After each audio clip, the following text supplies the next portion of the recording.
let's now just close our eyes as we move into our meditation together. Just closing your eyes and just letting your breath start to flow just naturally. No forcing, no force at all in this. Just relaxing and just breathing.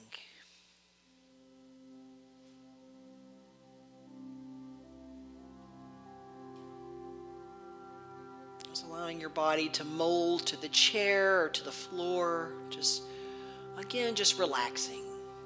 Allowing all tension or any stiffness or any worries or anxiety to just go.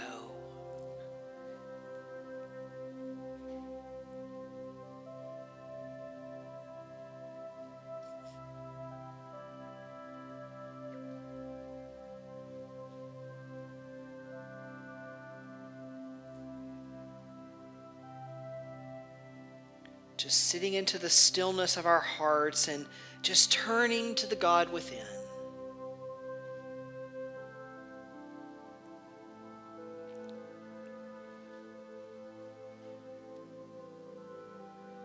Because it's in the heart, it's in my heart where I know my oneness with the divine.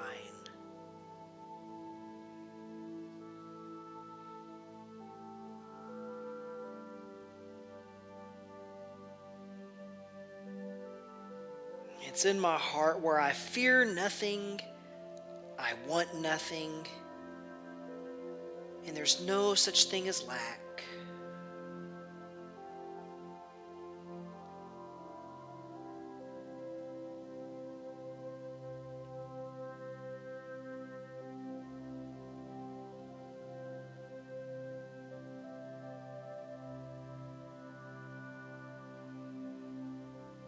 In my heart, I rest. I rest in the awareness of God's unyielding presence. And I take pleasure in my communion with the God within.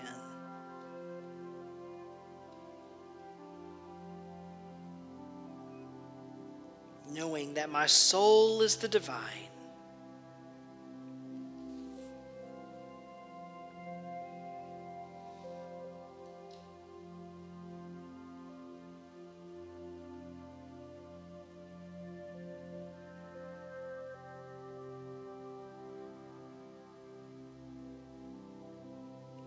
Knowing that my higher self is my access to God, the Christ that is in me.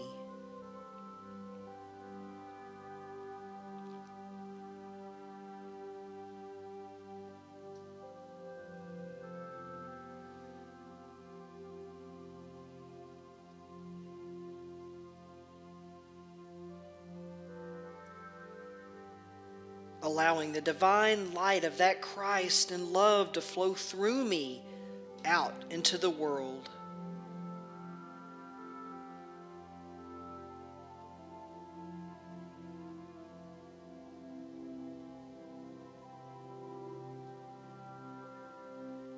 Surrendering to this knowing and this purpose, and to the blessings that flood my being as I allow the flow of Spirit in and through me.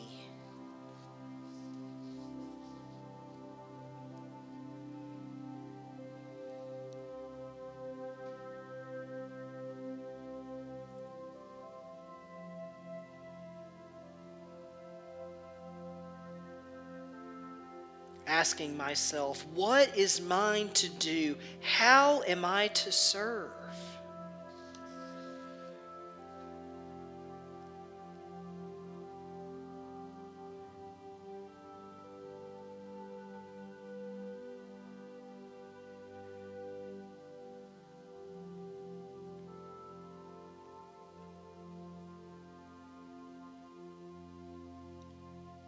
Knowing that we've come to this human experience not just for ourselves, but for others. Standing ready to share the love of God with all living beings.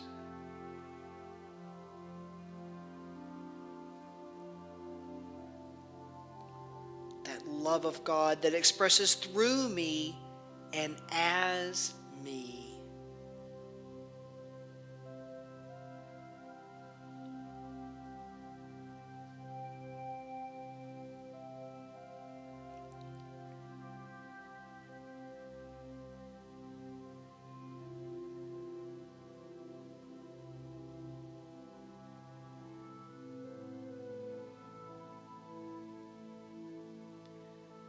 And as we prepare to enter into our moment of silence, I invite you now to just be still for just a moment and to allow that love to express through you and as you, as we enter into our moment together of silence.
And as we begin to bring our awareness back to this moment,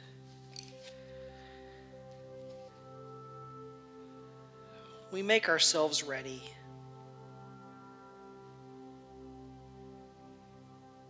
Affirming our perfect place of service.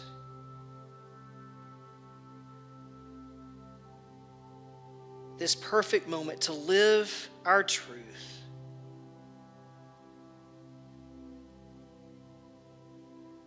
This perfect moment of knowing that God is all, that I am God, that we are co-creators.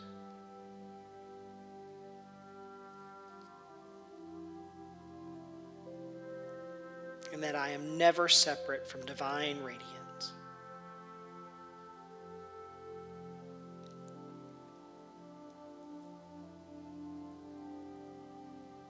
I allow my light to shine and to illuminate those that feel they are in darkness.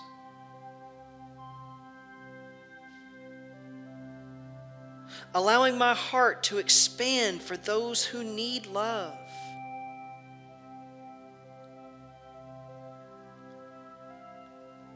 Giving as it has been given to me, and grateful for each and every one of us, each and every moment, each and every opportunity to practice love. And we allow this divine love to continue to express through us and as us in this moment.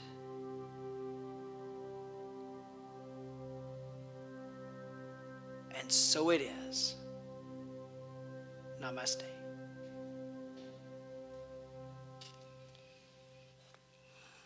And let's continue to allow that love to express as we are, as we sing our new Lord's Prayer. To myself, because he's talking about, living it up and making our thoughts our reality. And this slide right here, I feel like our graphic artist did such a cruel thing. I mean, it's a beautiful slide, but I would love to be there in that warmth right now. So that's what I mean by that. But anyway.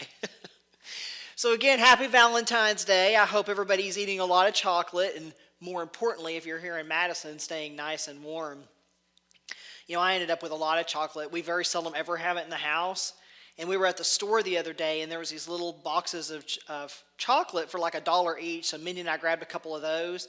Happened to be the same day I had ordered Girl Scout cookies online from a friend in Colorado. Happened to be the same day that the Girl Scout cookies arrived. So lots of Thin Mints and chocolate. So let's just say we have a lot of chocolate in the house. So if anybody wants chocolate, let me know. I'm happy to share. So anyway, today I would like to wrap up our 5 unity principles, our discussion on the 5 unity principles. And like last week, it's Black History Month, and I want to continue to honor that. So I'm going to use quotes from our African American brothers and sisters, and quotes of how they themselves lived these truths and these principles, and how through their words they really showed us how we could do the same thing as well. And how their words can be encouragement as well as we move through these principles and we practice these principles. So the first thing I want to delve into today is, it's likely something that you're familiar with. And it's a word you've likely heard since the first time you entered into a church, even maybe before. And I would ask, if everybody was here in person, I would ask somebody to just blare something out of what they thought that word was. But are you ready to hear it? Pete, any guesses? Pete doesn't know. He's just sitting over there with his mask, just shaking his head. But anyway, it's prayer. Yes, prayer. I can't tell you how my relationship with prayer has changed over the years. Now, I remember as a child, my parents would recite the following words with my sister and I. The prayer would say, "Now I lay me down to sleep. I pray the Lord my soul to keep. If I should die before I wake, I pray the Lord my soul to take." Now, while my parents' intentions were good, if y'all are watching this today, that's a good memory I have. While the intentions were good, just yuck on the words. I mean, if that prayer doesn't give you the warm and fuzzies, I don't know what will. As a kid, I didn't really think much of it. But, today I'm like, oh, God, pray the Lord my soul to take. But anyway. But enter the 4th unity principle here, which is about our communion with God. Now, some of you may be thinking, okay, wait a second, Evan. I've sat in on your talks before, and you've told me many, many times that God is not some man in the sky. It sounds suspiciously to me like communion with God would be communion with that man in the sky. No, that's not what I'm saying. I ask you, don't tune out now, because we're going to get through that. So unity principle number 4 states, prayer and meditation keep us aligned with the one great power in the universe. So who is that great power that it mentions? It's you. It's us. It's everyone. Because we are all a part of it. We are that great power that it mentions. That great power that is you, that is your higher self. And that's what we want to stay aligned with, is that part of ourselves, that higher self. So in her book, The 5 Principles, Reverend Ellen Davenport states, God is not the one pulling the strings, making things happen or not happen, keeping us safe or not. We are the ones deciding what shows up in our lives through our focus, our thoughts, our words, and our allowing. We are creating our own experience whether we know it or not. So what does prayer have to do with this? You may think, well, if all that's going on, why do I even need to pray? Prayer helps us to keep our consciousness in alignment with that part of us that is God. Again, that higher self. Journalist Susan L. Taylor says, whatever we believe about ourselves and our ability comes true for us. And this is true whether we are in alignment or not. And trust me, all of us, every single one of us, sometimes, or often as in my case, falls out of that alignment. But the prescription is a simple one. The prescription is prayer. Something that is so simple and so easy to do. It doesn't require any fancy equipment or a gym membership. It doesn't require an expensive trip to the pharmacy or fancy words or some special athletic ability. It doesn't even require much of your time. Now, your ego may be stepping in right now and saying, oh, don't listen to this guy. What you're seeking right now in your life, those things that you want to make manifest, that's impossible. Just look around you. Do you really think that that is going to happen for you? So I invite you to just set that voice aside for a moment because it's not giving you the correct information. Remember those cartoons when you were a kid? One would depict a devil on one arm and an angel on one arm. And they're like in conflict with each other. One's going, listen to me. The other one's going, listen to me. So I invite you to visualize that same scenario right now, but visualize me on one shoulder and your ego on the other. Now knock the ego off and just pay attention to me for just a moment. Picture prayer as a vibration of sorts. Think about a calm body of water for a moment. You walk up to it and it just looks like glass. It's so calm and smooth. But what would happen if you pick up a stick or even take your hand in it and you kind of begin to move it around? Ripples are going to start to occur in the water. And those ripples aren't going to stop or just occur right there where you're disturbing the water. They're going to begin to extend out away from where the stirring is happening. The water is starting to respond to the motion that you are creating. But the water doesn't view the ripples as good or bad. They just are, right? Now, prayer does something very similar. It creates a vibration that moves out into the universe, and the universe responds. It's not judging that vibration is good or bad. Just simply a vibration, something that you are setting into motion. So remember when I mentioned prayer being simple. It's also simple to the point where it doesn't even require words.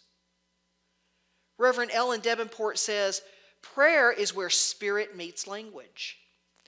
Of course, the universe does not need words. It responds to energetic vibration. Words resonate with us. We say them for our own sakes. They clarify our thoughts and intentions. They are the voice by which we call forth what we want from the field of possibilities. And she goes on to say, when we speak consciously, we release our words as if shooting an arrow at a target. We refrain from saying anything we don't want to see in our lives. Now, something big that really caught my attention with her statement was this. She says, our thoughts and intentions, the voice by which we call forth. Our and we meaning us. Not God, a man in the sky somewhere. Us, you, me. We're all co-creating with this God energy that is inside every one of us. That higher part of ourselves, we.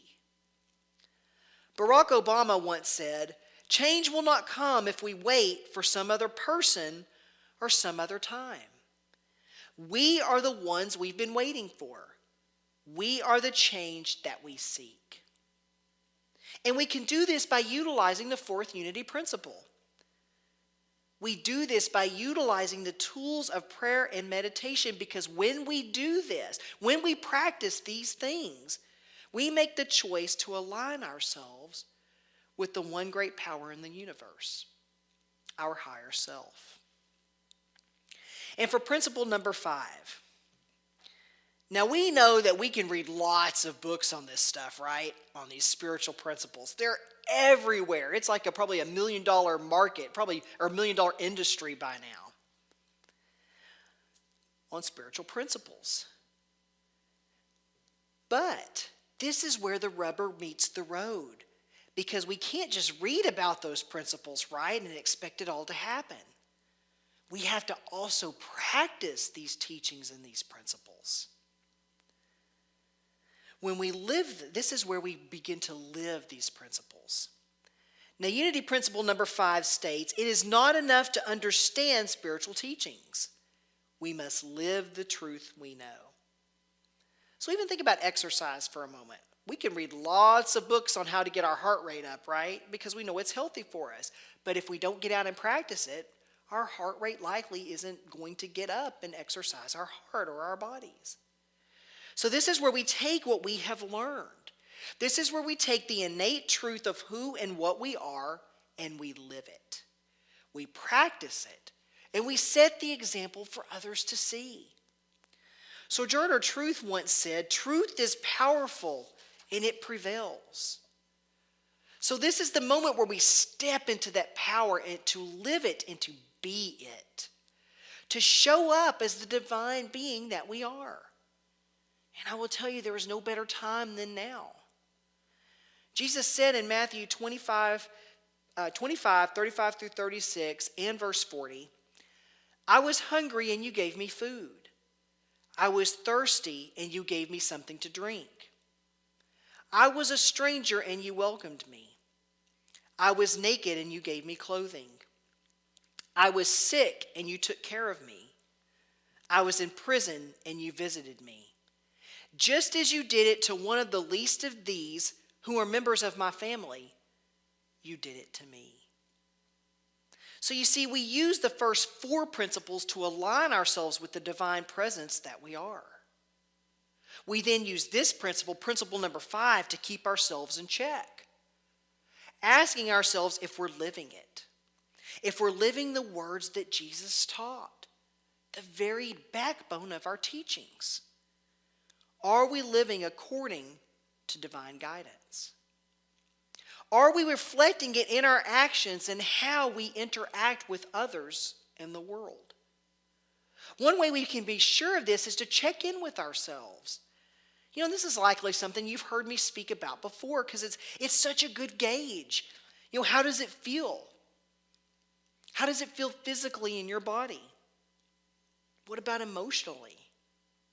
Does it feel forced? Does it feel impulsive? Anything that causes you to feel these things is likely not acting within the principles that we're learning. As Reverend Ellen states, acting in principle usually brings a reassuring sense of being on the right track, even if others object. And another I want to throw in is, are we showing and being love? Coretta Scott King once said, "Hate is too great a burden to bear. It injures the hater more than it injures the hated." So some examples that we can use right now in this current moment with current events. One way we can check in to see how we're living our principles. So again, this month is Black History Month. What do we feel when we take a look at the injustices that aren't buried in the past, but are still happening very much right now in our present time? How do we react when we hear that Black Lives Matter? Do we feel love and compassion? Do we ask ourselves what it is that's ours to do in this present moment to help ensure equality for all? What about the people who are desperately trying to escape countries in which they're no longer welcome, or where their families are being murdered? Those that are perhaps trying to escape tyranny. Do we love them, or do we tell them to go back where they came from? Tell them that you're not wanted here, you're not one of us. When we do this, we go against the very principles that we learn. We go against our inherent nature when we don't practice and truly live our teachings. Remember what Jesus said in Matthew. "Just as you did it to one of the least of these who are members of my family, you did it to me." Desmond Tutu once said, "My humanity is bound up in yours. for we can only be human together. Excuses for not living to who we are as a whole are over. Those days are waning. They're quickly going. They're not necessarily going down without a fight, but they are waning. And those who still believe it's okay to ignore these principles, Reverend Ellen Davenport says, try seeing the divinity in other people. Try treating each person you meet as a Messiah in disguise. Try taking responsibility for what you have created in your life and what your family, city, country, and human species have created together. Try spending some time alone to remember your connection to Spirit and move ego aside to let the divine flow through you. And what other principles do we practice and do we put into motion? Prosperity, perhaps? Attracting jobs? Volunteer opportunities? Spouses, partners? Attracting pets and friends? What other ways can we be the principles we talk about here? All of the principles we hear and we read about and we learn. What works for me might be different than what works for you. Reverend Ellen mentions 2 women in her book. She talks about how one woman packed for a cruise without even knowing how she'd pay for it. Later, there was a last-minute cancellation that fit her budget. Another woman wanted to attract a specific job, so she began dressing the way that people at that job dressed. Each one of these women demonstrating their abundance. Or the woman who grew her business not by doing really anything physical, but by changing her beliefs about prosperity, one of our unity principles, one of the principles that we practice. So I ask you today, what is it that you can do to practice and to be our principles? How can you express God? I quote the late, great Maya Angelou. Do the best you can until you know better. Then when you do know better, do better. We all know better by now. James 1:22 of the Bible states, do not merely listen to the word and so deceive yourselves. Do what it says. So I end our service today with quotes from our African American brothers and sisters who through their actions and through their words, I truly believe lived and demonstrated our principles. Rosa Parks. I have learned over the years that when one's mind is made up, this diminishes fear. Martin Luther King Jr. We have learned to fly the air like birds and swim the sea like fish, but we have not learned the simple art of living together as brothers and sisters. Ella Fitzgerald. Just don't give up what you're trying to do. Where there is love and inspiration, I don't think you can go wrong. And lastly, Muhammad Ali. I am America. I am the part you won't recognize. But get used to me. Black, confident, cocky. My name, not yours. My religion, not yours.